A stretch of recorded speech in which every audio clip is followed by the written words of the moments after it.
Hello and welcome to the Behind the Blockchain podcast. Today I'm joined by Imrich Bábics, Chief Marketing Officer at Relai. Imo, welcome to the show. How are you? I'm good. Thanks for having me. No problem at all. Imo, for people who don't know who you are, could you introduce yourself, please? Sure. So my name is Imrich Bábics. I'm currently the CMO at Relai, which is a Bitcoin-only app out of Switzerland, but we serve the whole of Europe.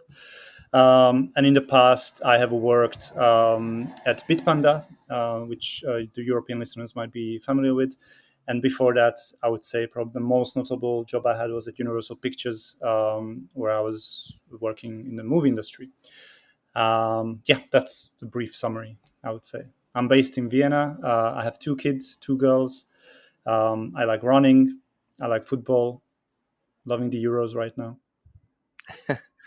Imo, so you're obviously in a Chief Marketing Officer role at the moment at Relai. Could you talk us Yes. through your career journey so far? So what's kind of led you to this point? Yeah, sure. I mean, very briefly, in a few minutes, let me sum it up. So, I actually originally come from Slovakia. I went to uni there, but it really didn't work out. I didn't like it, so I decided that I would like to study in the UK, in England. So, I went to Guildford, University of Surrey. At the time, a very good university. Since then, I'm not so sure. I think it still is. But I think at the time it was like a top 10 uni in the UK. Okay. And I honestly didn't really know what I wanted to be when I grow up, essentially, and that's why I chose. Also, my field was business management with a hint of marketing. I chose business management because I assumed if you don't know what you want to be, it's better to be as generalist as possible. But I think that's where really the marketing started sort of coming through because we covered lots of topics. There was obviously, all business related things and economics, accounting, which I hated, and marketing was one of these topics. And I shined, I think, in that topic the most. What I also found strange is that some of my classmates really didn't like it and they really struggled with it. And to me, just seemed total common sense. Like it almost felt like, why are we even learning this? Um, why others struggled, and vice versa. I really struggled with accounting. So for someone else, that might be very natural. But anyways, this is where it started, and then I started to have a clear idea as the graduation year approached that I think marketing might be my way. I briefly dabbled with finance as well. I was considering going down the finance route, but it never really materialized. I never really worked out. And then after I graduated, I moved to London, um, and there essentially it wasn't the best of times because when I graduated, it was the great financial crisis of 2008, 2009. So pretty much everybody was losing their jobs. It was a terrible time for a graduate to enter the job market when all you hear is that it's completely impossible. But I just started applying for all the London agencies and all the London marketing jobs. I must have sent out hundreds of applications to pretty much big or small agency. And it so just happens that after I was getting desperate because nobody was getting back to me, my money was running out. So I was really, really worried that I will have to just go back home and with a tail between my legs. But then I got an interview at Universal McCann, one of the biggest agencies in the world, and one of the best ones in London as well. And they wanted me because I was young, obviously, as a graduate. They were looking for a person for the Xbox account, and they thought, young guy, perfect fit for Xbox. I I didn't have an Xbox console at all. Didn't know anything about it. I haven't played games in years prior to that, but I sold myself as somebody who really understands the gaming world, and I'm a through and through gamer. Of course, you should hire me. And I did really well in the interview, and um, I got the job. And then, to be honest, I didn't really have ambitions. I didn't really see at that time where this could lead. I was just happy to be in the industry. It was a very exciting job, actually, to be in a media agency as a young person in London. You go, you meet with sales reps all the time. They take you to the best restaurants in London. Just having a great time working with clients. Working on Xbox was fun. It was a great account, and overall, it was a really, I think, a good start at that age to just. I mean, you have to work hard, but also there was a lot of fun. And I didn't really have plans in terms of like how strategically I want to plan my career ahead and what I will do, and certainly didn't have any ideas about me wanting to be a CMO. Um, what I what I always wanted before that, in my private life, I was a big fan of movies and the movie industry, and I was a total nerd about cinema. Um, and then what really occurred to me after I got a new boss, the boss that hired me, he left for a different job, and then another person came who became my boss, a guy named Chris. We became really great friends, and Chris worked at movie business, and that's when the first sort of idea popped in my head that, aha, I can actually work in where I want to in this industry, in media and marketing. I can actually get to movies, and that's when really like sort of my mind was blown and things broadened, that I don't have to work in an agency all the time. And then so be that after a couple of other jobs in the media agency world, i I got invited for an interview. I got headhunted for an interview for Universal Pictures, for the international department. And then I didn't get the job the first time. It was very close, but they said that unfortunately there was a better candidate. And then I just continued working in the agency world. And then a year later, they got back to me again that we are now growing the team. There's an opening. You were very impressive. Are you interested in a job? And I said, absolutely yes. I did actually just start a new role a month before at an agency. At my old agency, the very first agency at Universal McCann. And then a month later, I had to go and tell my boss that, look, I received this offer from Universal Pictures. I didn't apply for it. I applied for it. I did the interview a year ago, and they got back to me now. And I really want to go, but I don't want to upset you either. And they were very nice about it. And they just said, I understand. It's a shame that we're gonna lose you just when you got your foot through the door. But I went to Universal Pictures and I stayed there around 2 years. It was a very very good learning experience. Very exciting to be in the movie business. I worked on movies like Fast and Furious 6, Despicable Me, and a bunch of other really big, well-known movies. Essentially, I was planning together with my team. We had a two-person team and the sort of vice president of media, and we were planning the media campaigns for the whole of EMEA. So essentially, what we come up with is a strategic recommendation of how you should launch this movie to the market. So that you should use this much TV, this much at the time. Online media was still a small part of budgets, and this is press. This is how you should do PR, and essentially planned everything. And then we sell this strategy to the local markets, and then you have calls or in-person meetings with every single country that is part of EMEA. And that was also great, really good learning as well.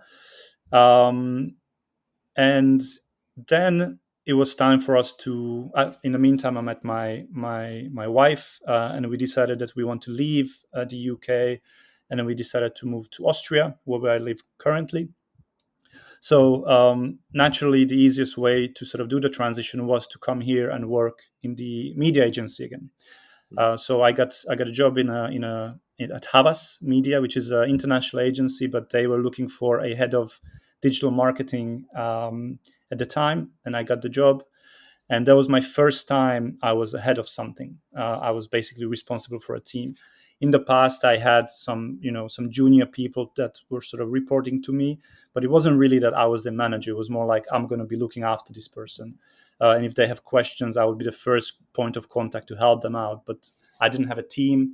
Certainly didn't have any of the responsibilities of a team lead at all up until that point. So I had to learn everything in a new country, in a new job, often also in German, and obviously just learn everything on the go. And it was very, very stressful and very scary at the time. But the biggest struggle was pretty much you go from somebody who's, I would say, the doer to a thinker, if I would position it this way.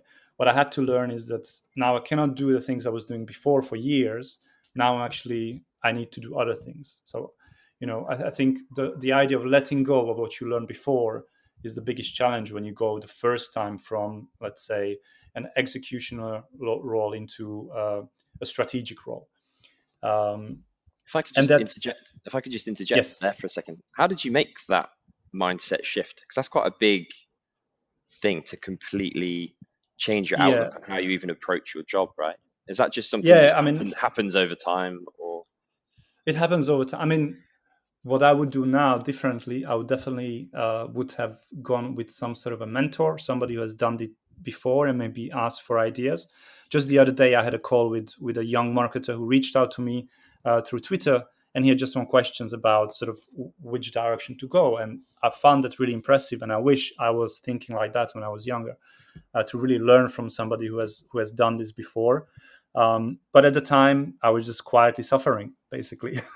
And then it's sort of, you start and you have no idea how to do it, whether you always have imposter syndrome, whether you're doing the right job or you're going to get fired for sure. Well, today's the day I'm getting fired, and we all find out that I'm not doing anything at all, or I'm doing it completely wrong.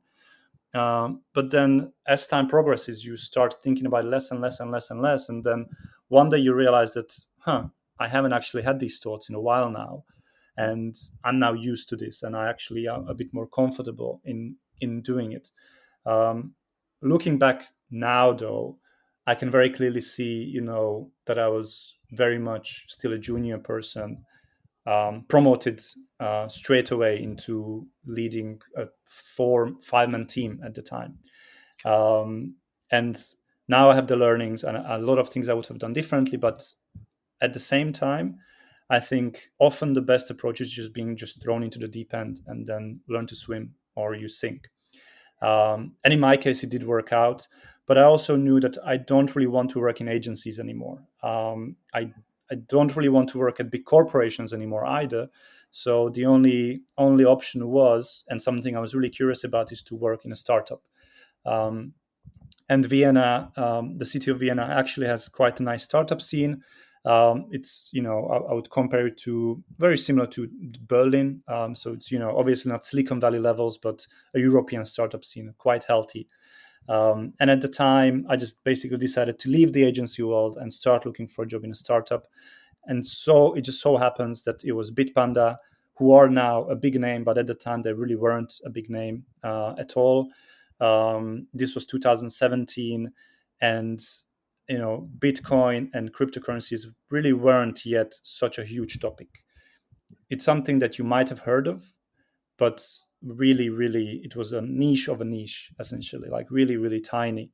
So that's when I really looked into it. That's when I really became, I would say, very interested in the topic of finance as well, and how I discovered cryptocurrencies, especially Bitcoin, was an idea that really appealed to me straight away. But this is how I got made the shift from agency to client side, and from sort of bigger companies to a startup. At the time, Bitpanda had around 20 something employees. By the time I started the job, I was employee number 30.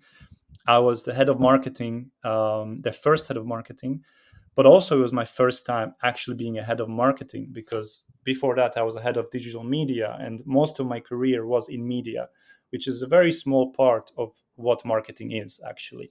In marketing, you have obviously media, but you have PR, you have advertising, branding, sales in some positions. Like there is a lot that sort of can be covered within the area of marketing, and I was doing a small part of it. So yet again, I had to learn a lot of the things I haven't done before and figure things out, of like, oh yeah, I should also be doing this, for example, or how to do PR and learn about how to do PR and all these sort of things. Looking back now, I wish I had done lots of things differently, but obviously I didn't have the skills, and I had to learn on the job. But that was pretty much everybody at a startup at that size at that time. It was everybody was learning, everybody was doing it on a go essentially, which was very comforting, and that's why I think that's why it worked. That's why it was just something that everybody around me was kind of in the same ship, while they were doing different jobs, but they were all also learning about what it is to be at a startup that is growing so fast, and just how to do your job better, essentially. And I was there for 2 years, and I fell in love with the industry. But it was 2 years of really rapid growth. Bitpanda essentially went from a small startup nobody knew about to which is now a unicorn, one of the biggest companies in Europe and in the world. I think the last valuation they had was around 4 billion or something like that. Mm. So really big growth, and that obviously comes with a burnout, which I really felt. And I decided to just leave. I did for 1 year something completely different. I worked for an edtech startup, an even smaller startup with even fewer resources. Actually, I shouldn't say that Bitpanda had plenty of resources because they were a profitable startup. But then I went to a proper startup experience where there was no money. There was a very small team. Everything you had to do by yourself, and literally there was nobody else to do it for you. You had to do it. Yeah. And it was also my first experience with selling a physical product, also actually being part of sales. And I would say that was while it was brief, it was a very good learning experience, because it was I would have been certainly not ready for this step had I gone from a corporate to such a small startup straight away. It was nice that I had Bitpanda, which was sort of already growing, and there was some structure at least, and I could afford to have a team and hire a team. And after 2 years at Bitpanda, I already had a team of 12 people. And then at this startup called Robo Wunderkind, there was nothing. So it was totally like strip everything away, and it was just a great learning experience. But I always wanted to go back to the world of cryptocurrencies, and more specifically Bitcoin. And then it so happens that Relay was looking for a CMO at the same time when I started looking at the market. And yeah, we just met together with the CEO, and we immediately liked each other, and we wanted to work together. And it's been 3 years now, and it's going well. The Relay has also grown. At the time when I joined, I think there were like 10 employees. Now we are almost 30 employees, and we are now, a very well-known brand within the Bitcoin ecosystem in Europe. We are actually the biggest Bitcoin-only company in Europe as well, and it's going amazing. And there's lots of learnings I can talk about, especially for people who might be struggling at their jobs, or they might not be happy at their jobs. Because I have to say that there were very often not good experiences where you often work with people you don't really want to work with, or they stress you out. And what I learned before I joined Relay is that I only really want to work with a person that I actually would like working with. It's no more about the salary, it's no more about the role, it's about actually, I don't care how much you pay me. If I think you're an asshole, I'm not going to work with you. But obviously, you cannot do this as a young person. As a young Yeah. person, I believe you should just take any job to learn, even if the person might not be nice, or you might not like them, or there is some sort of warning sign. I would still say that go for it if there is something, if there's a trade-off. So, for example, in my case with Bitpanda, the industry itself was very appealing to me. The idea of working at a fintech startup was very appealing to me, and that's why I was there for 2 years. Um, and but then I was already mature enough. I was 35, 36 when it came to Relay, and I could already afford, financially, but also emotionally, just to be really thinking about myself and what is good for me. Because at the end of the day, you work with these people all the time. And a salary at the end of the day is not going to help with making up with you just not liking your job. That's, I think, at one point in your career, you should really prioritize, just, do I actually want to do this? Do I want to spend time every single day with these people? Or am I just doing this for the money? Because in all honesty, I could get, you know, a, um, a corporate level salary somewhere else, but I also know what it would be like that I don't want it. And I think you just need to go through experiences for you to arrive at what is it that you're actually looking for. What is it that you want that will make you, this work life balance that everybody talks about, which can be anything you want. Essentially, you can be 90% work, 10% alive, but it has to work for you. And I think you need to mature for that. But yeah, Sure. that was Relay, and now, I'm very happy where I am. It's working really well. I'm still learning, and I can definitely use all the learnings that I had in the past to be able to do this job. So yeah, Sounds like that's the intro, I would say. sounds like a really, really varied and interesting journey, to be honest, going from agency to startup to agency, agency to large. large business in the industry that you were really Yeah, passionate yeah. about, film, and then agency again, then startups. I think that actually helps me and helped me towards in my more senior years is that I was able to really emphasize with lots of people who come from different walks of life and different experiences, because I have worked at a, like Universal Pictures, I think, has like 20,000 employees all over the world. They deal with huge budgets. Each movie has a marketing budget of over 100 million. So that definitely helped. Working at a startup and doing the shift really helped. Then going from the agency to a client side also was something that, when I was at agencies, lots of people dreamt of going client side, and not everybody could pull it off, because it would very often be this, like, almost like a branding that, oh, he's an agency person, I'm not sure we can hire him. So people actually struggle to make this leap from the agency world to a client world. And often then they discover that it's not that great. There's benefits to both. Being at the agency side, you always have work because there's many clients. If you lose one client, because the client changes agencies, or God forbid they go out of business, nothing really happens because there's other clients that you can work with. If you work at a startup, it's a lot more exciting, it's a lot more dynamic, definitely more hands-on. But obviously, if the startup struggles, they need to, cut down their expenses, their staff, then you might get fired. So there's, like, every single role had its plus and minuses and its benefits. And then you need to find where do you actually fit in, where do you feel like you can bring the most value. And for me now, after working for 13, 14 years, I can tell you that it is definitely startups, early stage and scale ups, where I can really bring value. I have no interest in working for a big corporation. Even for a startup that has like 300 employees, that's already is not something I would want to be part of, because a lot happens to a company when it goes from less than 100 to more than 200 people. Yeah, The culture changes. It's internal politics start becoming a normal part, which always is at any big company. And I just realized that I don't want any part of that. I actually suck at politics completely. I'm too honest. It always lands me in trouble.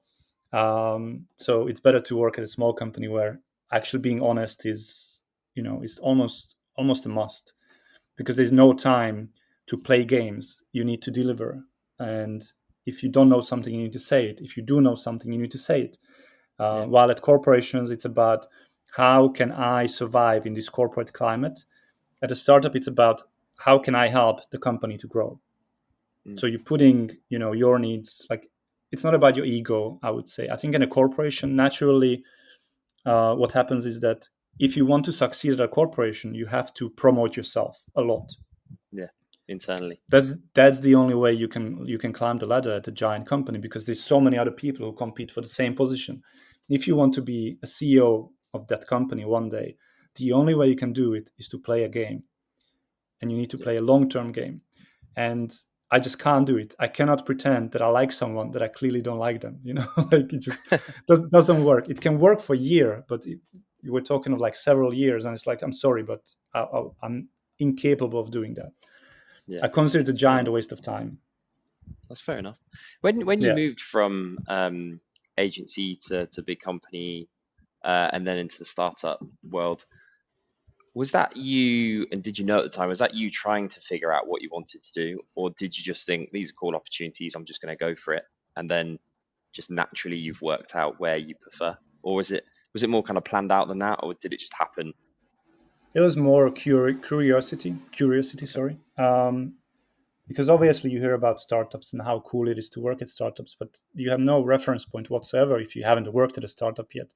Yeah. Um, and I really wanted to know what it feels like to be at a startup. I didn't know that it's going to be something that I'll continue doing for years.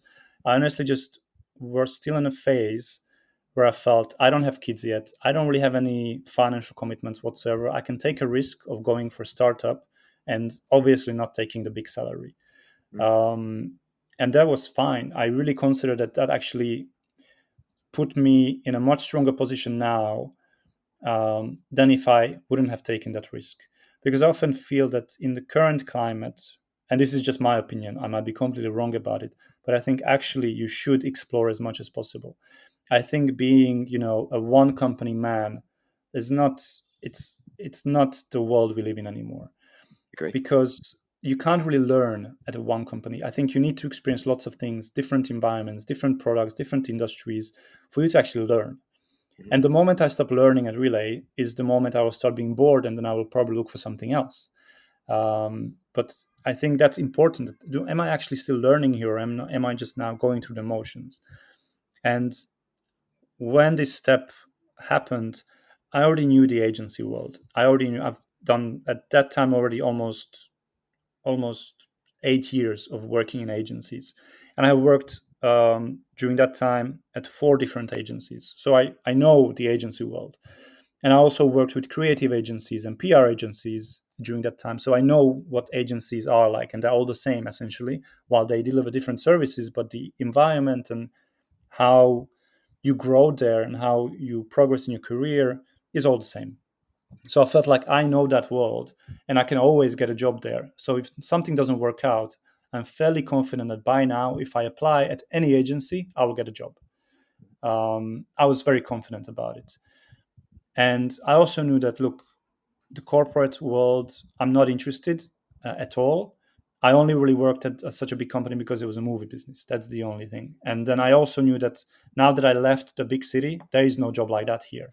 At the time, working remotely still wasn't really a thing. That happened after COVID and during COVID, but it was really unheard of that you would move away from London or New York or LA and you would work remotely for a big studio. Yeah. Possibly now it maybe works, but I doubt it. Well, I It's think, very much an in-person industry. yeah, agree. I think back to the amount of roles that I used to recruit pre-COVID that were remote, and I would Yeah, say it would be less than 5%, probably, yeah, maybe even less than that, really. And now yes, after COVID, it's completely switched the other way. And now everything is yeah. remote and nothing is in the office. You might get, No, I think I recruited for maybe one or two companies in the last like 2 or 3 years that have asked for yeah, someone to actually exactly. go into an office, which is like a crazy switch. Yeah, And in some ways, it's great because the you get the work-life balance. There's a lot of benefits to working remotely. I mean, and I'm obviously a big advocate for because I don't have a fixed location, right? I'm doing the whole digital nomad thing and working yeah, all over the place. But I think back to when I was going in the office and the amount that I was able to learn in a very quick space or short space of time from the other senior people around me that I would just listen to just from being sat next to them every day. So I do feel like you miss out on quite a big learning experience now from working from home that perhaps when you were going into those big corporates or going into the agency office and this kind of stuff, you yeah. probably were able to pick up on quite a lot of things that way. I would say that certainly is true, but I wouldn't say that that's the fault of working remotely. I think it's just the whole remote idea isn't so established at corporations and businesses as the in office, the whole culture, I think. And that's something we also really pay attention at Relay. We are a remote first company. And we are, at this point, we're still fine. We only around 30 employees rounding up, but we're already thinking about what is it going to be like and how are we going to do this when we are, let's say, 100 people. Mm. You do need to work on a culture. So I think there is a way, I believe, that remote work could still give you all these learnings you mentioned, but I think right now most of the companies, there just aren't really there of understanding of how to actually do it. And that's why it's almost self-evident in the office. You go there and it just happens naturally. Yeah. It's You need to arrange these occasions in the remote world. So for example, at Relay, what we do, um, I thought it would be great, because we are remote only, that we would have these water cooler moments, which happen all the time in an office. So what we now have, I found a tool and I introduced it to the company, and now every Monday it automatically matches 2 people at the company for a 15-minute chat, essentially. So each week you always meet somebody else, and you just chew fat. You just talk about anything other than work. If you want to talk about work, of course you can talk about Yeah. work, but it's about just a water cooler moment of like, hey, how was your weekend? What are you going to do tonight? How about that game? And all these sort of things. Mhm. And that had a really good response from everybody. That yes, I really feel like I'm getting to know the people that I work with.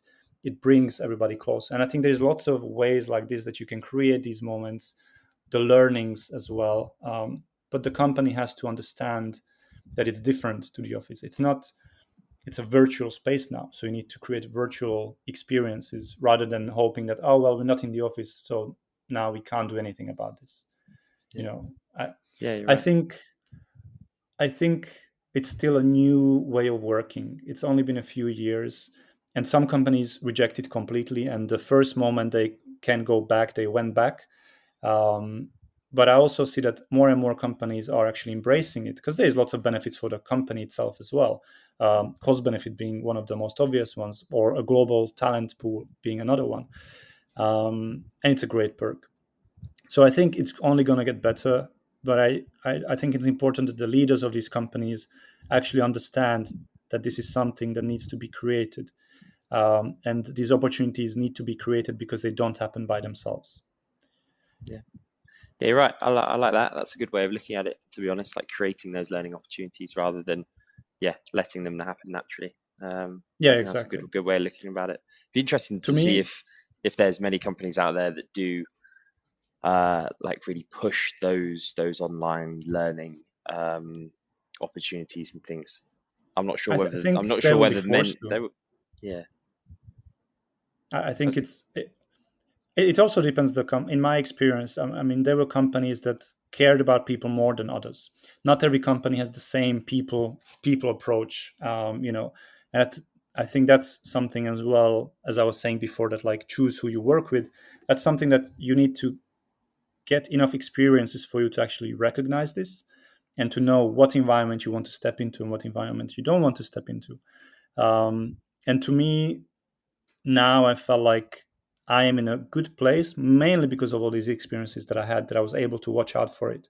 Obviously, it's never perfect. There's always conflict, and there's always something that you're not 100% happy about. But I think it's important that you learn enough that you go into every new experience with your eyes open. And I think that doesn't happen when you don't have the experience, obviously.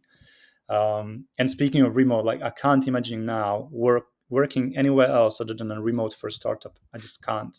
I no, The idea of going to an office, I just like, oh my god, like so it's such a waste of time to commute and commute back and being there. And it's actually, I think it gives so much flexibility. And for Relay, one of the selling points is this flexibility, that we care about the results. We don't care about you pretending to work, mhm, which happens very often in the office, especially in the agency world. I remember when it was Friday, you pretty much any day actually, you would just see who's the brave soul who's going to get up first and leave the office. And it was like, ooh, if somebody left before 6, I was like, look at John leaving before 6. This is not going to be good. yeah. We used to have that And that was, in recruitment as well. You'd shout yeah, across the office, someone would shout, "Oh, early night," or "taking yeah, a half exactly. day," something like that, all that kind Yeah, of yeah. stuff. Um, Everybody was just, and nobody was doing real work. Everybody was just sort of, maybe writing an email that you could write at home, or you can yeah, write it tomorrow. But everybody was just waiting, when is it going to start happening, that people start moving? I don't want to be the first, but after like the sixth person, I will get up as well and go, because now plenty of people have done this. And it's it's just bad, a isn't total it? waste of Creates a time. bad culture that Yeah. creates. Um, Do you do you think there's any or can you talk us through while we're on the subject of skills and learning and things? Are there any particular skills that you've picked up along the way that have really helped you in your CMO role? I know that might sound quite a Mhm. basic question, but I think it'd be really useful for people to understand, anyone who is aspiring to be a CMO, actually like Yeah. what skills are involved in doing that particular job. I mean, I think this goes back to the part about when you're making the switch from being a team member to being a team leader, is that you will have to really understand that it's not your job to actually do the work. You do work, obviously, but the outcome of the team is very much done by the team members. What people can see is not the CMO doing it himself. It's the graphic designer, it's the head of social media, it's the content creator. Like, these are the people who actually create what people see. And you really need to just understand that that is not your job. Your job is to essentially put the people in your team into a best possible position so they perform to the maximum of their abilities. And that is, first of all, to obviously come up with a plan. You need to set the direction. You need to give them the tools or the instructions of how to do this work. And then you just need to be there to make sure that there's no distractions, that if they're struggling, why they're struggling, and how can I help them not to struggle. And I think this is the main part. It's really to learn to be a leader, to work with the people, um, and to understand that they are your strength. If they shine because of the work they do, then you look good, and that's ultimately what you want. You want, to look good in front of your own boss and your peers as well. And you can't do it if the people who work with you aren't able to do it. Hmm. And And do you, this is something that you can only learn. Essentially, for me, it always was. Even when I was a student and I worked at McDonald's, it was about what kind of a boss would I like to be once I'm a boss. And I had examples of bosses that I don't want to be. And I always looked at those people and thinking, like, I don't want to do things like that. I want to do them differently. And that's why also I don't want to work at a big corporation or a fast growing startup. Like, uh, as an example, there were lots of reports about Revolut a few years ago of what a toxic environment it was. And this happens at fintechs very often, that actually go through rapid growth like that. Um, and you just learn of, like, I don't want to be a type of person like that. And if I cannot be the type of manager that I know that I want to be and I know that works, then I don't want to work at that company. I don't want to use people as just like a short-lived resource that I squeeze and throw away and then bring new ones. I actually like working with people, and throughout my career as a team lead, I had a very low churn of employees. Currently at Relay, we have been together since I was part of the team, and I recruited them. They're all the same basically. There was only one person that I had to let go because it was just the wrong fit. um, but I believe that it's important that you really understand it's not about you, and the best way to perform is if they perform really well. and I would say do you that's still the need that's to the do you biggest still need to learning. deep dive into some of the marketing Of stuff too? course, Yeah. you have to learn all the time. So about the team, I think it's important to understand that you're not necessarily, or you don't have to necessarily be the expert in every single thing. So when it comes to social media, for example, I have a member in my team who absolutely gets it, to the point that I just don't. I'm also 40 years old this year, so naturally, You're not doing dances on TikTok and stuff like that. yes, exactly, exactly. So it just only makes sense that somebody who's younger would be a lot better at this. You still need to find the right person, Yeah. but you cannot be the expert in this. When it comes to writing or content creation, I have excellent writers in my team. I can write, but I know that somebody can do it better. I think over years, what I learned, that my skill is the big picture. My skill is the strategic thinking. My skill is to manage the team and bring the best out of them, and to let them perform really well. But I do need to learn always. I do need to see where the market is going. What is, you know, basically the main thing you need to learn, I believe, and this is true whichever industry you're at, is really learn who your target audience is. I think that is the most important thing for a CMO, is to know, who am I speaking, who am I actually selling this product to. I need to be the gatekeeper of this information more than anybody else, because it's my job to always check that the work we're doing actually aligns with this. If you as a CMO, you're the one who approves all the work that goes out. And if you don't know who is it going out to, you don't know who the target audience is, then you will be doing a bad job, and you're setting up your team for failure as well, because they will just do what they think is right, which very often is right. But in cases where it's not, it still goes out, and it just, there's no understanding of, are we doing a good job or not, and that has to come from the CMO. It has to come from the head of marketing, because that's your job. Your job as a CMO, I mean, it depends on every company, but for example, to sum it up in one sentence, my role at Relay is to grow the business. That's really what it is. Bring as many customers as possible, as many private clients as possible, make the brand as big as possible, And the only way to do it is you need to know who you're speaking to, who is going to actually respond to this message, and what can I learn about them.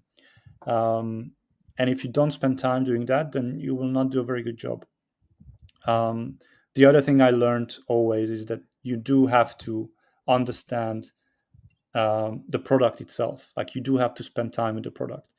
I am very much passionate about the Relay app and its development, and I always am talking to the devs about what can be done better, what I would like to see, where I believe we should be going. I mean, everybody at Relay is, we're really involved with the product, but I also know there's lots of people who aren't.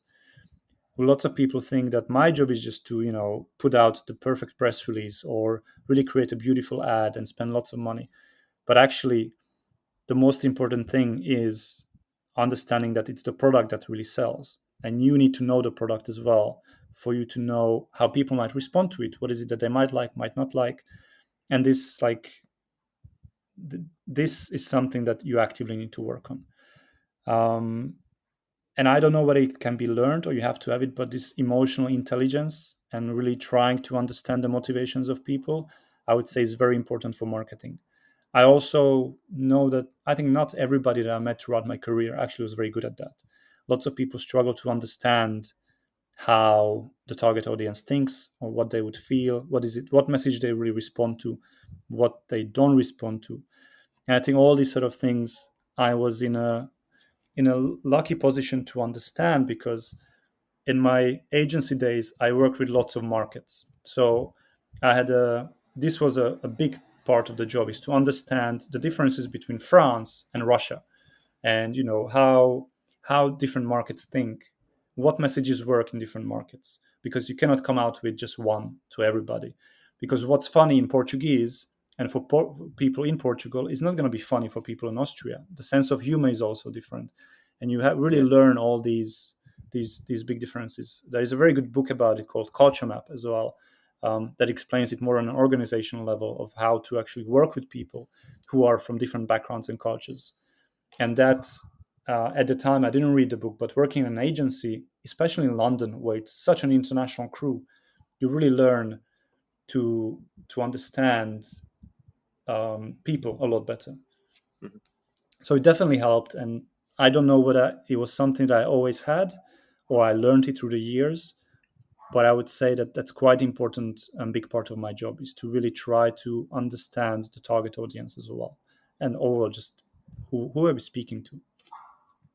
I think that's really good advice. Understanding your target audience. Is there any extra tips you could share on like how someone can learn that if they don't have the agency experience? For example, you Yeah. mentioned the book you mentioned, was it Culture Map?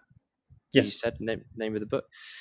Yeah. Any other tips on how someone can really understand their audience? Is it just getting out and speaking to tons of people who you believe are your audience and work out how they want to be spoken to and approached? Is it places you can go? Are there particular websites Yeah. where you can look at research and this kind of stuff? Do you have any tips on that? I would say definitely trying to always do surveys, whether it's actually real surveys with your clients or just in-person surveys where you just talk to people. Like, I often ask my wife about things like, what do you think about this? um, and she would tell me her point of view, and now she might not be the target audience for that particular thing that I'm thinking about, but it does help me to understand people outside of the target audience, and then I know that, okay, so this is what they think about it. And then just talk to more people. What, for example, works for if you would work in Web3, as the industry is called. I really don't like that term, but let's stick with it. There is community is a big part of it, and there's lots of meetups, there's lots of conferences, and I would say you should definitely go and talk to people. That's the best way to learn. Is to really just go out there and ask questions and just get to know them, what they care about. If you can't do that, then be involved in the online communities. Let's say for us, it's Twitter or X is very important. Reddit used to be a lot important, not so much now, but still relevant. And just really spend time actually there, be part of the culture. If you're not part of the culture, you will have a really hard time selling the product as well, because I think everybody can sell to everybody. Agencies prove this all the time. They have lots of clients from all different industries and they help them sell the product. But I think that's because what they really go after is the mass market mostly. Like agencies work with a car brand. You cannot really have a more of a mass market than a car industry. Everybody needs a car at one point. When it comes to startups, you're always more niche, so it's a little bit more difficult, and that's why I think it's important that you try to understand the culture.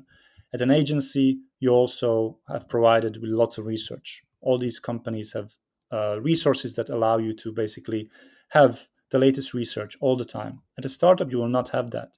You will not have Kantar TV research and stuff like that. None of that. So that's why important you do your own one, whether it's a sample of one or a sample of 100 or a sample of thousands. You should just try to do it. If you can't do it that way, you can speak to your team members. You can learn from them as well, because it's very likely that if all the people work at the same company, then there must be some sort of shared interest as well, something that's driven them to this company as well. And you can understand why people work at this company. Some of them might actually be part of the culture itself, and then you learn from them. For me, certainly that was very helpful at Bitpanda.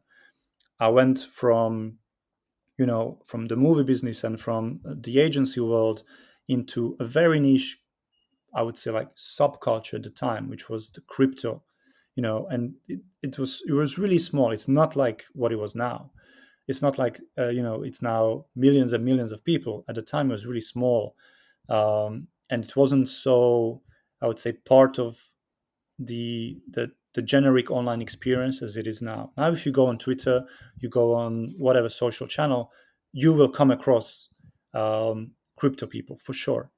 Yeah. But in 2017, it wasn't. You had to actually go to like Bitcoin Talk forum. You had to go on Reddit. On Twitter, it wasn't so common to still talk about it. There were obviously conversations, but it wasn't like things trending and hundreds of thousands, if not millions, of people talking about one coin. None of this was really happening. So for me, what helped is at the time were my two CEOs, because they were part of this. They were part of this culture for years before I joined, and just to really understand their thinking, they already knew who they're talking to. Um, Keep in mind that a founder who launches a business, he mainly launches it because he understands the product need. So he probably knows already the industry and he knows the culture. And he's the best person at your company to speak to. Of like, why did you actually launch this? Can you tell me why you're thinking about this feature? Because I don't understand it. Um, Now I'm in a position of being here for years, and I have been in the industry often more years than some of the people at my company. But at the time when I joined, it's important that I speak to people who have more experience. That's the only way you can understand it. It's the easiest thing as well, is to literally just talk to a team member who knows more than you do and just ask them, do you think people will like this? Do you think people will not like it? What should I say? Should I say this word or another word? And then it's just to learn as much as possible. I like that. Yeah, get out and speak to people. I mean, there's plenty of events. If we're talking about Web3 and crypto, right? There's Yeah, I mean, tons. now it's Even now not it's just so some of the easy. big ones. It's yeah, like not just some of the big ones, but it's even some of the more local events and Yeah, different exactly. meetups and things. Obviously, tons of different Telegram groups, Telegram communities, Discord Yeah. communities, all this kind of stuff. Um, so yeah, I suppose there's plenty of opportunity to do that. It's just finding the people that are willing to have that conversation with you, right? And And I yeah, think this approaching it. applies for any industry. If there is a really up and coming industry that's super new, that's very niche, and you join it, I think you should still you will be still able to learn a lot just from the people who started the company, because they will know it for sure. You would rarely find that there is a founder who knows nothing about the target audience or the product that he basically is selling to the audience, and that they are still in business. Because that would not happen. At the start, it's very much the entrepreneur. The first year, I would say, is just them, maybe one or two more people, but they know it, and then obviously they're able to help you once they bring in an expert of like, all right, now it's time for me to grow my team and grow the business. I need a marketing person.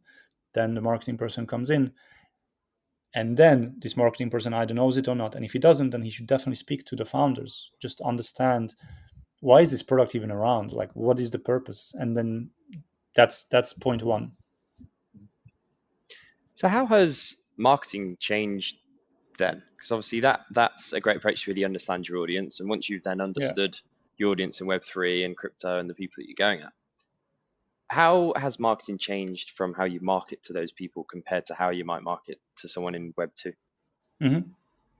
I really like this question, and I always give the same answer, and it's maybe not the answer that people expect, because I often have heard people talk about like, oh, very specific things of like, yeah, this is how it's different.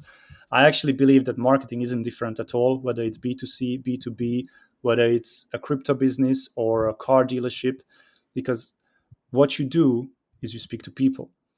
Hmm. And that's what you need to understand, is that you're talking to people. How do you actually engage people? What is it? How can you grab their attention? Now, the way to do it can be different, but it's about essentially offering value.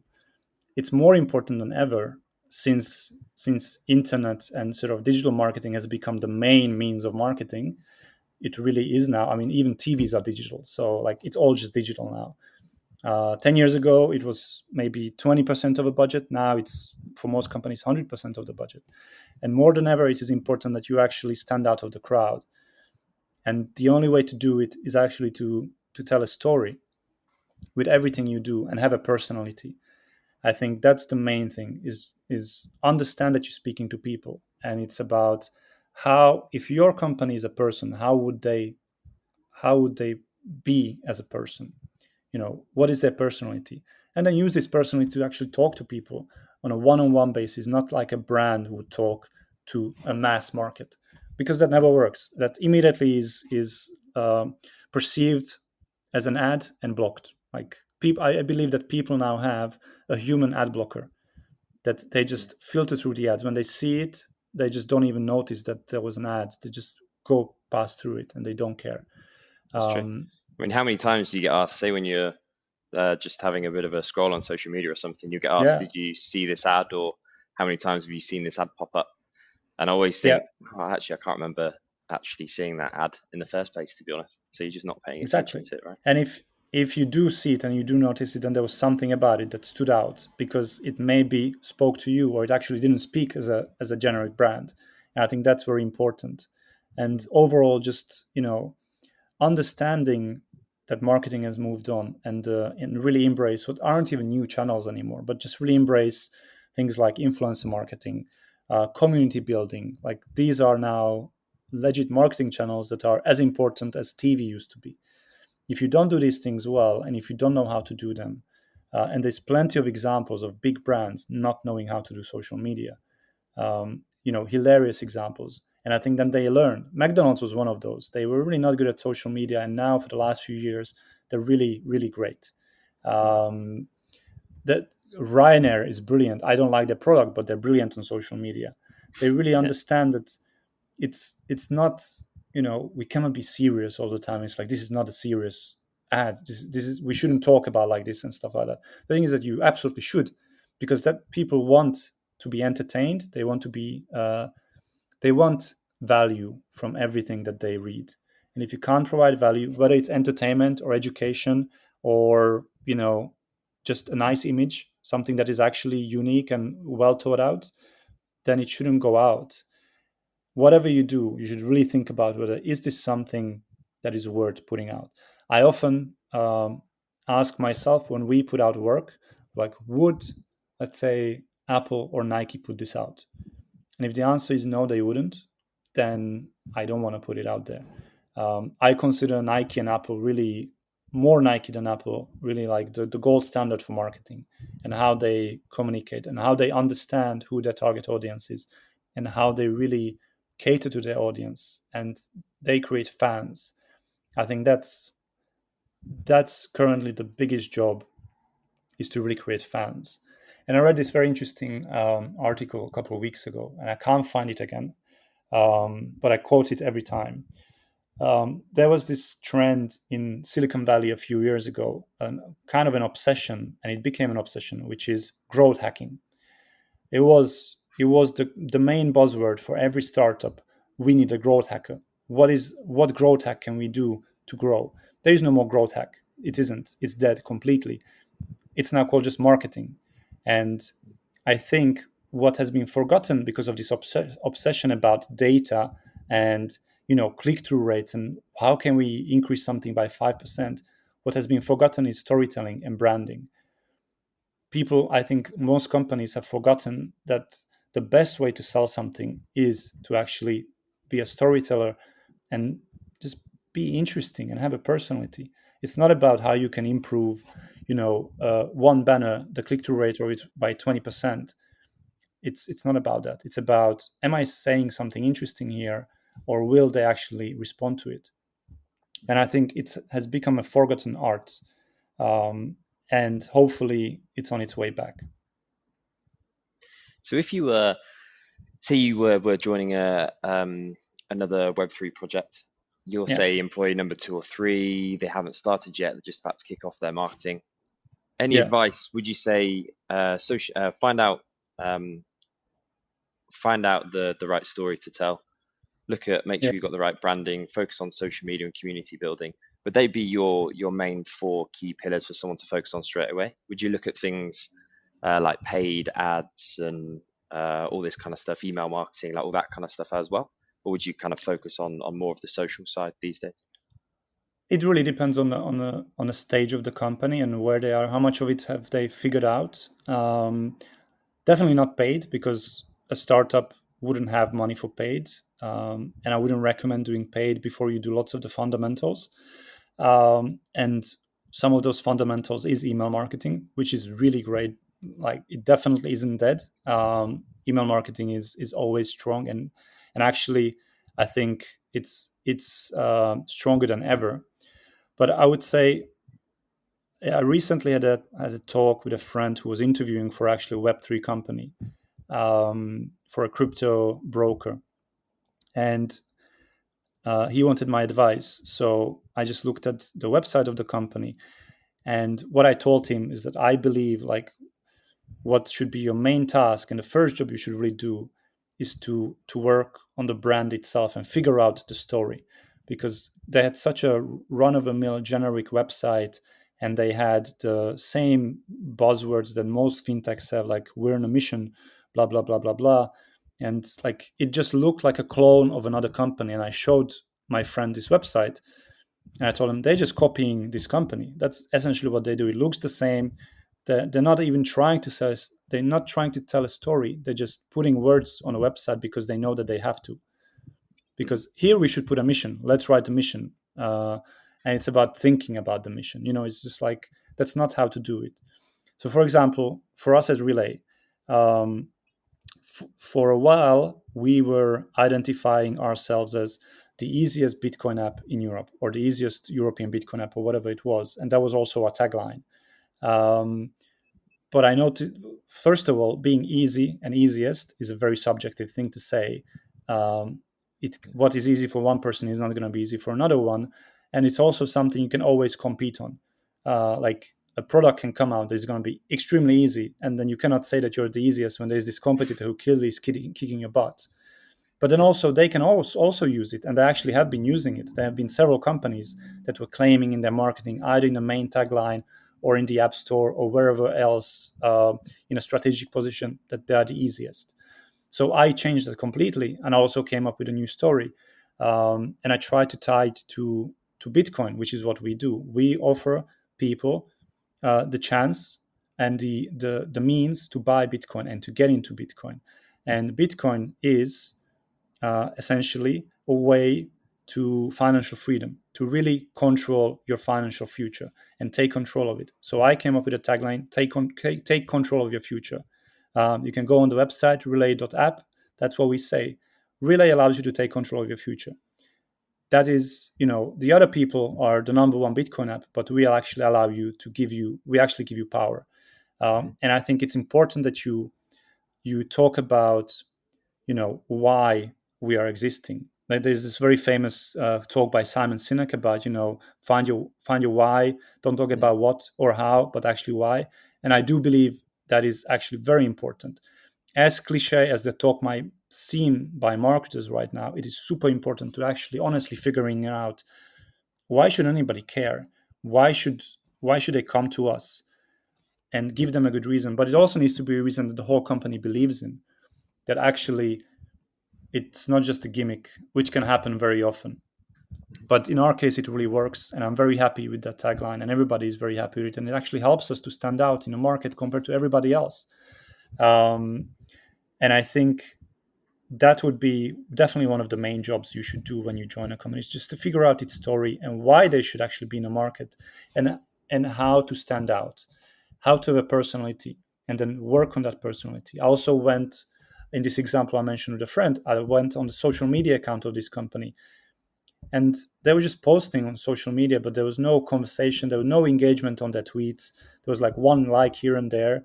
And I compared it to our social media, where we have, lots of replies, lots of engagement. People actually like to engage with the posts we do, because we always post something that we know that people will react to, and we always try to have a conversation rather than just, here's the new blog post. It's just, you might as well not do it. What's the purpose of it? You're just creating noise for the whole internet. You're not bringing value. And I think that's also another thing you should really do, which really just is boiled down to work out the personality of this brand, or create one if there isn't one yet. You might be lucky that there already is something, some real basics, and it just needs to be all tied together. But in most cases at startups, this is not really something that is solved yet, and people really underestimate it. And for us at Relay, the biggest success was our branding. That's why we are so known, because we are the number one Bitcoin brand in Europe.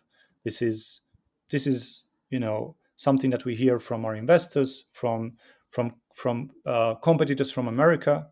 Like, they all say, in Europe there's only Relay, and that is down to us figuring out our brand and really, really working on it. We don't have budgets for paid ads, and that's not how we grow. So that's a very important job. And then once you have figured out that, then do the marketing fundamentals, which is obviously, content marketing works really well and is the cheapest thing you can do. SEO is the cheapest thing you can do. And all these things, while they might not have immediate impacts, but they are the foundation of any marketing. If you don't have these, there's no point for you going for paid ads, because first of all, you're going to burn through the budget. All the startups don't have any money at all, and you need to really work on an identity before you start putting money behind it. And creating content, working on social media, working with influencers, all this helps you create an identity. And once you have it, then I always consider money is just like a booster. It's like, your organic work does really well, and now let's boost it. But if your organic work is at zero, doesn't it's like you're trying to lift something that is super heavy. At the end, it's just gonna just fall down and Yeah. stay to the ground. But it's like when you're trying to, like, blow a feather. A feather is just start flowing if you give it just a little bit of a push. That's what paid marketing should be. You just push something that already works, but you can't reach enough people because it's organic. There is a limit to it, and it's not as scalable as once you spend 10,000 euros on promoting one tweet or something like that. Like, then it can go global and you can reach millions and millions of people. But first, it needs to work for whatever audience you can reach, and I think that's very important. Everything else is secondary. You got me thinking about my own marketing, my own story now. I'm making a mental to-do list and notes about All everything I right. need to go and check Well, after this, after our podcast. That's yeah. my Good. weekend sorted, I think. So yeah, Well, thank you very much for that. no worries. If you have questions, you can always reach me. 100%. I'll probably take you up on that at some point. Um, that Simon Sinek video is really interesting. I saw that quite a few years ago, to be honest, and it's something I've kind of kept with me. Another Yeah. phrase I quite like is "sell the sizzle, not the steak," which is quite another Okay. interesting I thing. didn't hear that. Where did that come from? I can't remember where I heard it. Somewhere on social media, someone was talking about selling the sizzle rather than actually what it is that you're selling. It's Yeah. the thought of the smell and the sizzle and stuff of the steak, which I thought Yeah. was quite an interesting tagline. Exactly. I mean, Um, I always use Nike as the great example, and I am a Nike head for sure. Like, most of I run, and I know that I have better running shoes, but I always buy Nikes.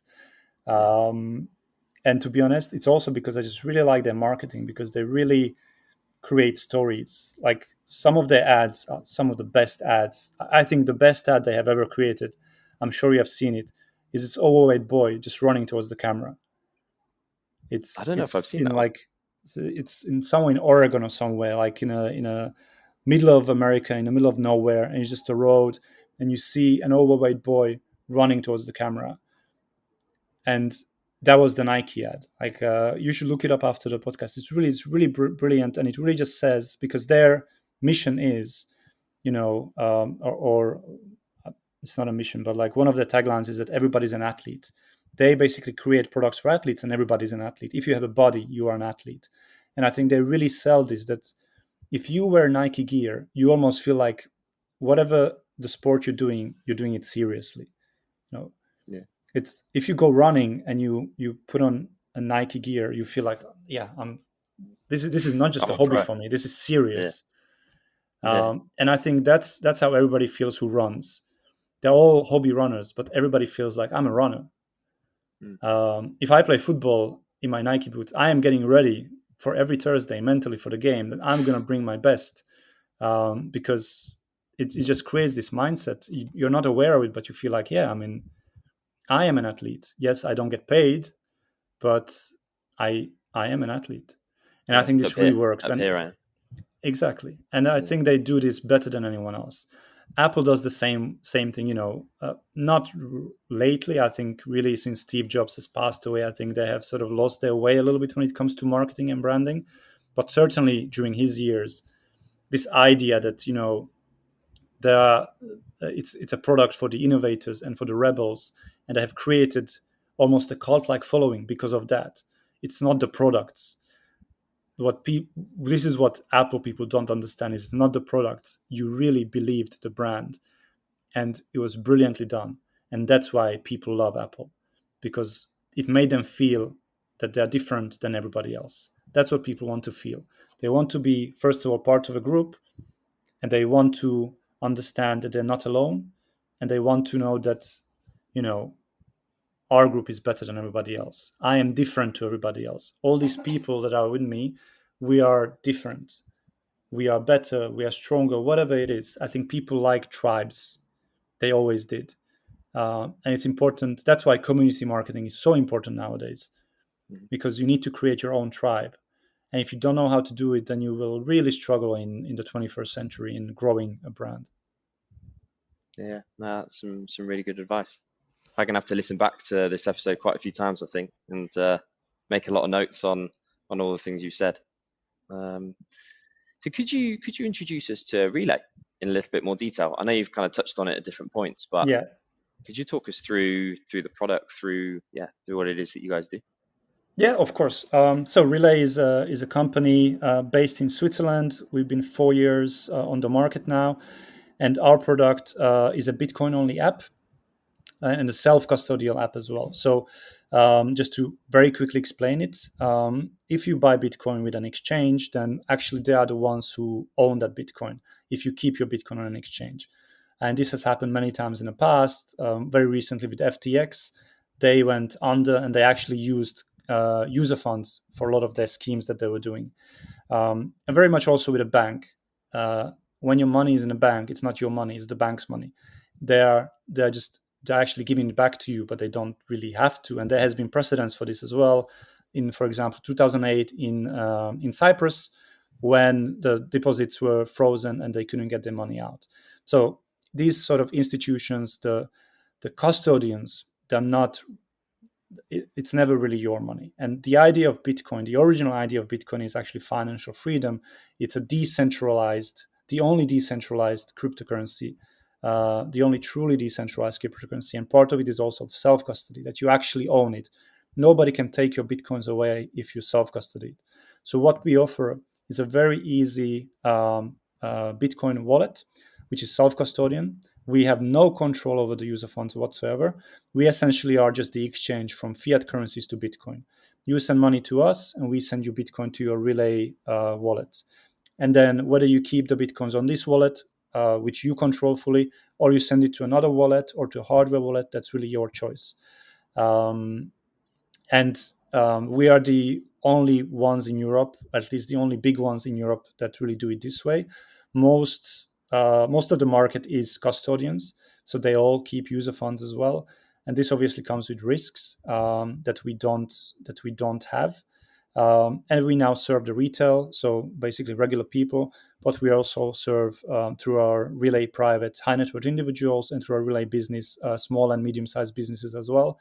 And we see now more and more that especially businesses and high net worth individuals are giving up their stocks, their gold and real estate, and they're buying Bitcoin with us, because we are actually in an environment now that is screaming for Bitcoin. High inflation, banks failing left and right, and overall living standards are going down. And I think people are starting to realize that maybe the financial system is broken and it's maybe not to my benefit. And the politicians and the institutions that I am really trusting, they might not have my best interest at their heart. So there is an alternative. And the alternative is the cryptocurrency market. Within that, Bitcoin as the oldest cryptocurrency, and essentially digital gold. I'm not going to go into the details of that, but it is, for many reasons, the most solid investment you can make.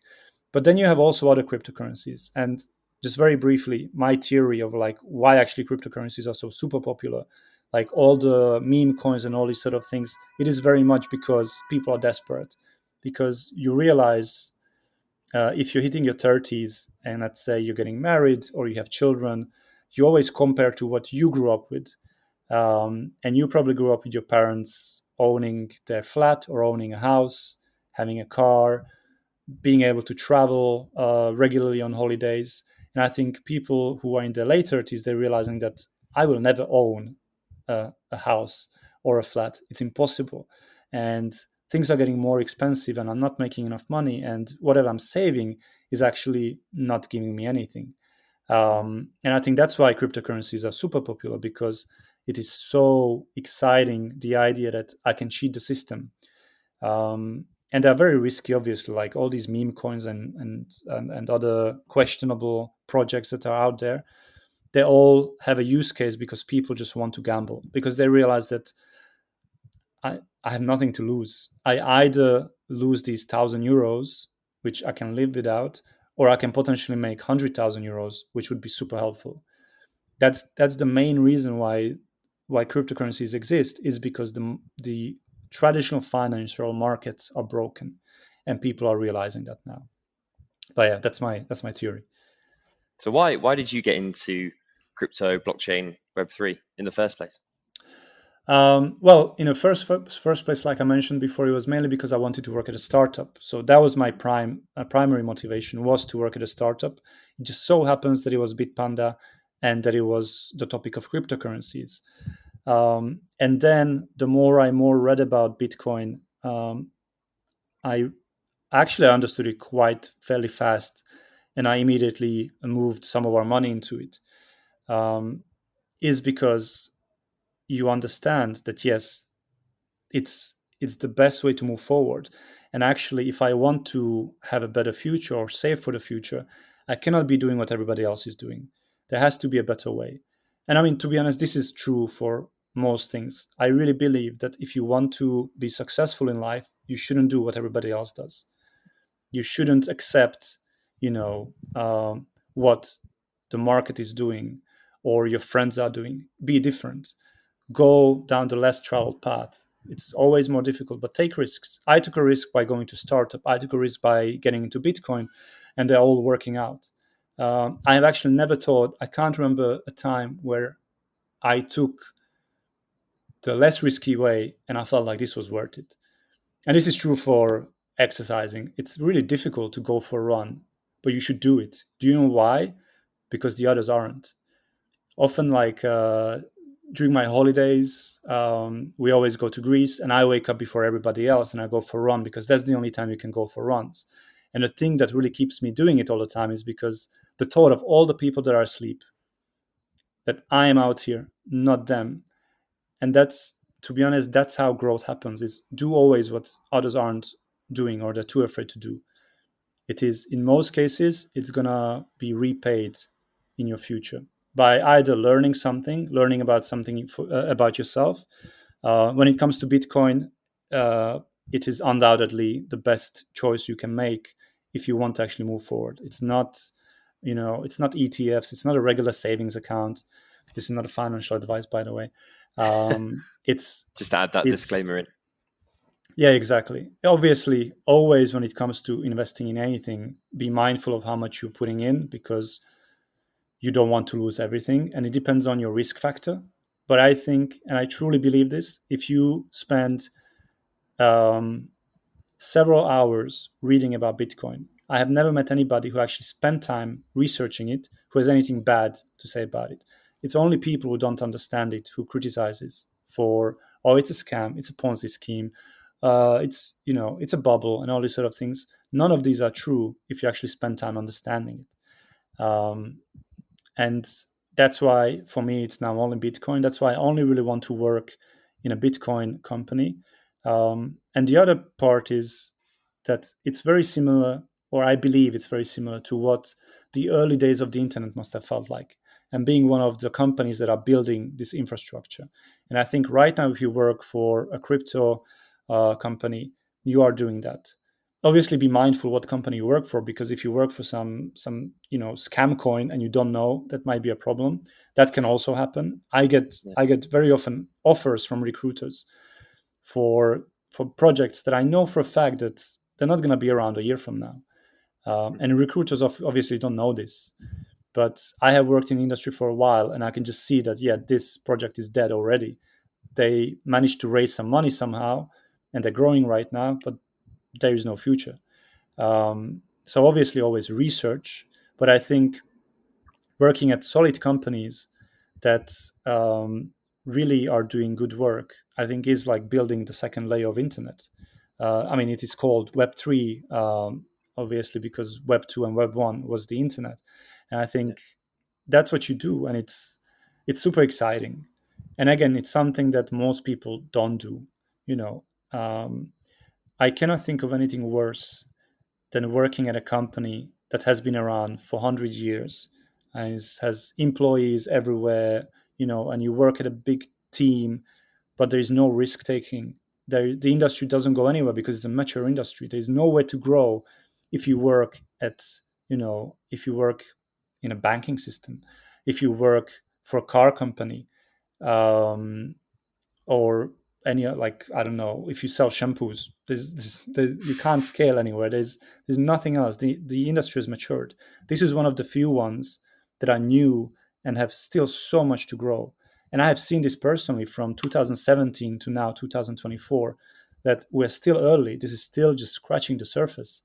um, and I can proudly say that uh, whenever I decide to move on, that I was one of the people who are building this infrastructure, at least in Europe for sure. And I think that's very exciting. It's just, there's always something that happens. It's just an exciting industry. There is, as it grows, it goes through its scandals and it goes through its growing pains. I mean, I remember at the time, when I was working at Bitpanda, I still, while I believed in Bitcoin, but I really wasn't sure whether, like the meme is, are we the baddies? Like, I wasn't sure whether what we're working on is legit. Is this like actually something that is? There was a funny episode that happened once where I opened the front door. I was going for lunch, and the police was waiting there, and they were asking for the company. I'm like, whoops, this is the moment now that they're onto us. But it turns out that we just had a threat, which very often happens from scammers. They would threaten you with something. In this case, it was a bomb threat. No. And you would have to send them Bitcoin in return, obviously. Um, so they had to investigate it. But it was, the way people looked at people working cryptocurrency businesses, and even the financial markets, the way they looked at Bitcoin was a joke. It was nothing serious. And now you have BlackRock and a bunch of other giant corporations that pretty much control the financial markets are launching Bitcoin ETFs. It's remarkable the growth we have done, and it's still only the beginning. So I can really recommend it, but you obviously need to do your research and understand the type of company you're joining, whether it is actually a solid business or not. Because as with any new industry, that is getting more regulated. There is already a lot of regulation, but obviously, um, it's not as mature as some other industries. You do need to be careful as well, especially when it comes to the remote environment. You know, you get offers from companies from all over the world. Not all of them have to work be registered in jurisdictions that actually are doing a good job. Um, so there is some risk involved. In that, but I think you just need to do your research and then you'll be fine. And I can only recommend working for a company like this. I agree. I mean, there's even scams from a recruitment standpoint. I mean, say if you're a new founder getting into the space for the first time, like, it could be quite easy to fall for some of the scams where, there's people that come on and do a first call with a recruiter, and then they might get someone else to Yeah. come in and do the technical interview, never turn on their camera, and then someone else turns up to work, and it's quite Yep. apparent within a couple of months that they can't do the job and this kind of stuff. So Yeah, exactly. there is scams to be aware of kind of all over the space at the moment. I think that's Just something important that, to be mindful of. someone like yourself, I think that's super important that actually there are recruiters who only focus on this industry, because you have to understand it. If you're like a generalist recruitment agency and you take on clients like this, they might show you the money, but the money alone is not a proof of anything. Mm, You know, there is a long history of VCs giving money to projects that turned out to be terrible and they scammed their clients. That this is a fact. Also, they can raise money through ICOs and all these sort of things, or they can just get lucky with the crypto market years ago and they are super rich. yeah, The money itself is not a guarantee of trust, and that's something that people need to understand who are recruiters and want to work with these companies, but also people who want to work at companies like this. Just because there's a budget and they're recruiting doesn't mean that this company will survive 12 months, or yeah, that the agree. founders won't be jailed or something like that. Like, do your research.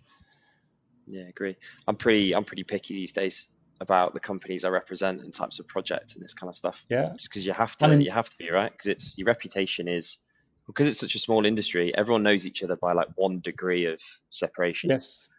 so you And to can be ruin your honest, now it's a lot reputation very harder. easily. Like now, I think spotting a dangerous company is a lot harder. In 2017 and 18, you would often have projects, and they would go to their website, and you would look at the team, and it would have like a photo of Ryan Gosling as one of the team members. Yeah, So there's lots of funny stories like that where you just see a photo. I mean, I recently seen like this documentary, Bitcoin. I think it's on Netflix. It's about one of these crypto projects that essentially it was just there was nothing behind it. It was a total scam. But I think it was Celtra or something like that. They just used photos of people that were not even aware that they're on that website, and that's the cleverer case. In my case, like I said, I remember celebrities being on websites, um, as John Q, the CEO, or something like that, and it's Ryan Gosling or it's Angelina Jolie or something like that. Crazy things. But now it's a lot more difficult to actually find out. But it doesn't take a long time. Really, just look into the founders. That's the easiest way. yeah, Who are these people? And then also where the company is registered. Are they licensed, for example? Because actually, in most of the Western world, I think in all of the Western world, actually, if you want to have a business like this, you need to have some sort of a relationship with a regulator. And this relationship should be on the website. If it isn't, if there's no mention of regulators whatsoever, I would really worry. I would really question that as well. But I how, think that's becoming rarer and rarer. I think now you have a very good chance that if a recruiter reaches out to you, it is a, a regular company and a regular startup. mhm. how how do you feel about fully anonymous teams? Um, Would you work with those types of projects? Like, what's your thoughts on that? I mean, I would not work also because it really depends on the size. It depends on their goals, but it is very difficult to build trust if you don't know the people behind, especially at the beginning when it's a smaller startup. That's what works for us really well. Like our users and our community knows the two co-founders. They know my face. They know me. We are very active on social media. We reply to them. They can reply to us. Like it's all there in the public. They know who we are, and I believe that it's extremely difficult. At the end of the day, we're talking about a financial company. Like every cryptocurrency company is a financial company. So you're asking people to trust you with their money, and I think that trust is very difficult to build if you never show your face. You know, like yes, I tend to you agree. can Yeah. get some people, you can get some people who will trust you, but the mass market will definitely not trust you. And then it's very difficult to build a successful, trustworthy brand. Um, that's my experience and opinion, to be honest. And I think it's always better to have faces rather than brands. Yeah, that's fair enough. Because I've spoken to quite a few projects where I come on an initial introductory call with Yeah. founders and everyone's cameras off, and you don't really know their name. Like, is it their online name? You're on the call and you Yes. like, do I call you Nightingale 123 when I'm on a call Yeah. with you? Do you know what I mean? Like this kind of stuff. Um, so yeah, it's just interesting to understand different people's points of view and different take on it, really. Because for me, I kind of struggle to then sell that business and Yeah. sell that team to people and to potential candidates and people who are interested in the roles and business and stuff, right? And I don't feel like it really starts off the relationship on, as you said, the right level of trust between Yeah.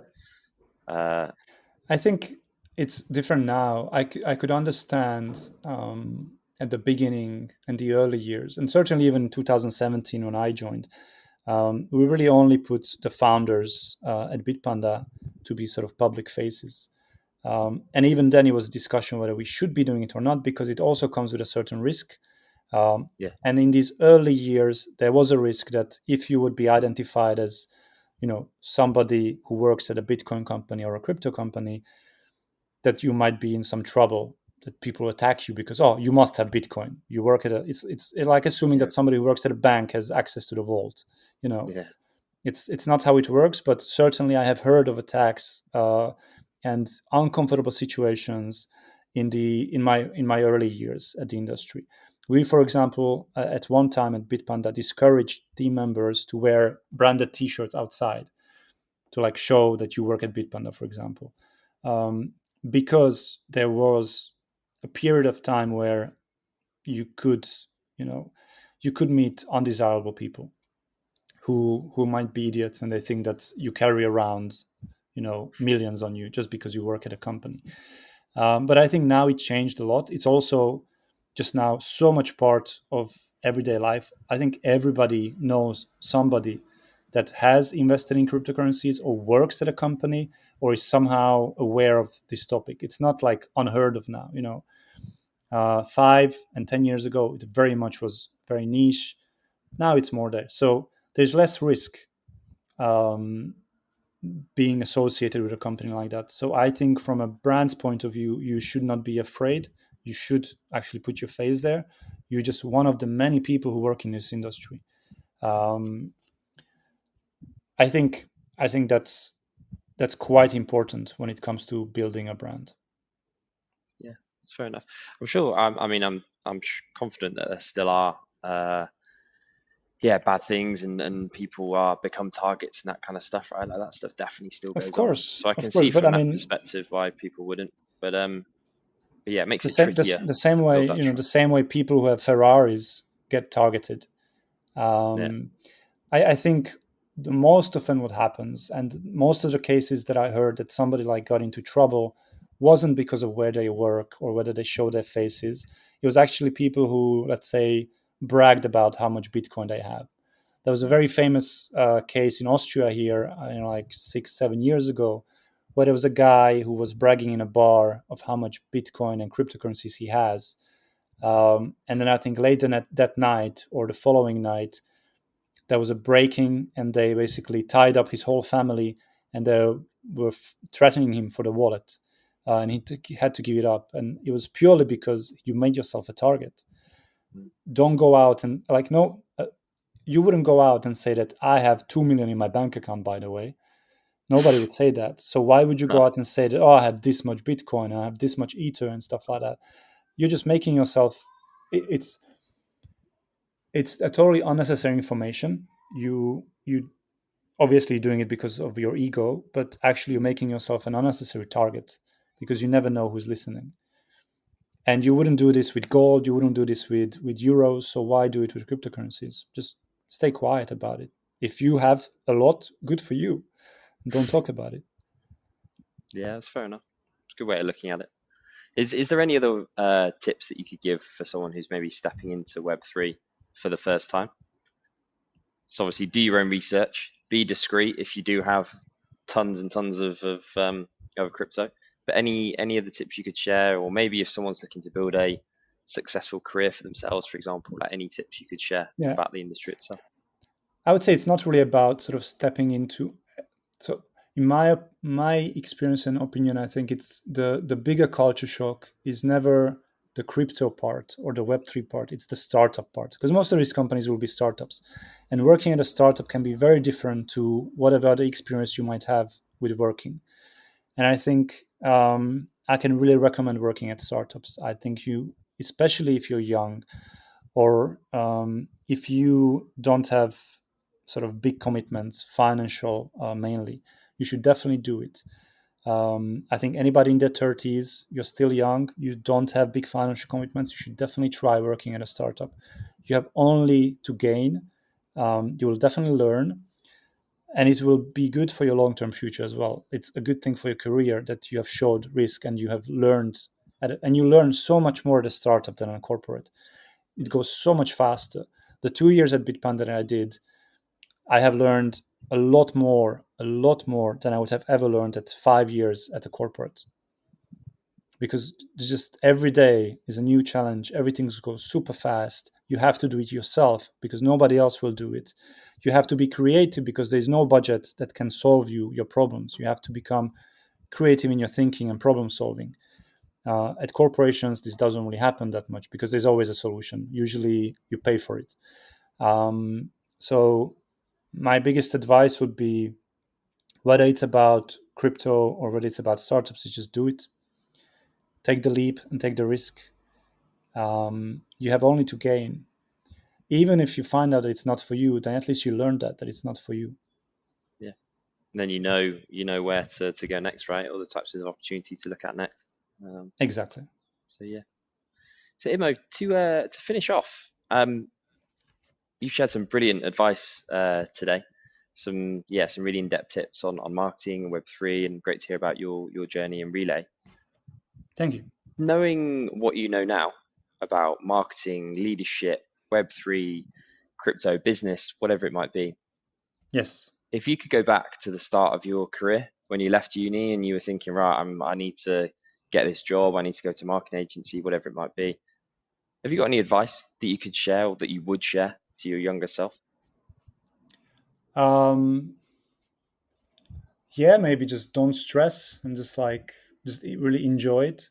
Um, I think it's an advice in general. I think for younger people, it's just like, everything everything will come to you when the time is right. I know it sounds like a super cliche and probably is a big cliche, but it's just like, you don't need to have everything at the same time.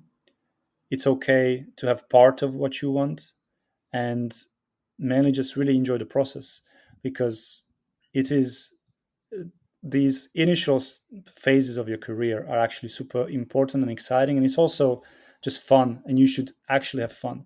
It's very much like, as a person, you're growing older, the time for fun is mainly when you're younger. Once you have a lot more commitments, it's a lot harder to have a lot of fun and a lot of freedom. But when you're starting out somewhere, yet you don't really have that many like giant responsibilities. It's your boss who has the big responsibility for you. You should have fun, you should explore, and just really enjoy it. I would say it's a very generic advice, but that's what I would give myself, is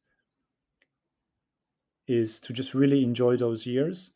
And the other thing is, maybe I would have made the move to the startups earlier, but that's only because I know that it works for me. Yeah. And obviously, I will never know whether it would have always been the case, or I had to go through all those experiences before for me to appreciate startups more. Might be both true. Um, but overall, I don't really have any regrets about my career whatsoever. I really believe that everything made sense. Even what at the time I might have considered as mistakes, I think they made sense. They all have given me something, and I learned from all of those opportunities and experiences as well. And I wouldn't be the same without them. So I don't believe in regret that way. And once you go through your career, that's my final advice. Doesn't matter what sort of steps you do and what gaps you have there, you should always think about your own story. And I think if you have your own story, then you can get jobs anywhere at any point. Because, like I said before, it's about storytelling. Now, you can wake me up at 3 in the morning and I can ace any interview, and I can guarantee you that I will get the job. I know that about myself now because I have a story that I tell, the story of emo, essentially, and how this person can help your business. And I do it, I know it so well now that it's very convincing. And that's the one thing I really learned in sort of climbing the ladder, is that this is important. If you cannot sell yourself, how should they and why should they trust you that you're able to sell their product? And there's so many people who don't know how to talk about themselves and sell themselves, and that's the only way to be convincing, is just to really have a story. And what it also helps is that you start appreciating yourself more. It's almost like a mental diary, and there's a paragraph that you read out loud in an interview, and it's, you wouldn't say that, oh well, I get really anxious and all these sort of things. You focus on the positives, and this is the story you tell to yourself and tell others, and then you believe it. And this also helped with the imposter syndrome. I do feel it even now sometimes, but then it always helps me to think about what I've been through and what I've done, and then it's just like, well, actually, I think I'm good at my job. I shouldn't feel this way. That's great advice. Thank you. Brilliant advice. Well, Imo, thank you very much for taking the time to have a conversation today. Like I said previously, I've learned a lot from this conversation. I'm going to go back and listen to this episode a few times over and make a bunch of notes. My Good. weekend's now going to be full with looking at my own story and unveil recruitment brand, and yeah, just to yeah see what I'm missing. But Imo, if anyone's got any questions or they want to follow up with anything, say they wanted to ask you your advice on certain topics and that kind of thing, are they able to reach out to you on LinkedIn, or is it Twitter? Yeah, Anywhere both like that? LinkedIn and Twitter works. I'm sure you will share it when you post Yeah. about this, but yeah, I only really use those two. LinkedIn, actually, I prefer more than X lately. But yeah, just drop me a DM, or say that you have seen me here and you have questions. I actually quite enjoy talking to people who are starting their careers and they have questions. I actually really admire that because I didn't do it. And I think it's super clever. Like, I think if you're a person who wants to learn this way at the start of your career, you will go far. It takes um, humility to actually just be like, I just want to learn from you. Yeah, I agree. Having that growth mindset, especially at the start of Yes. your career, is yeah massively important. Yeah, I think it's very Um, impressive. I certainly wasn't like that when I was young. no, I don't think I was when I started my career, to be honest. I was Um, I was always very arrogant in a way that I know exactly what I'm doing right now. Even when I didn't know that I'm doing it, I fooled myself that no, this is, I have this. I'll figure it out.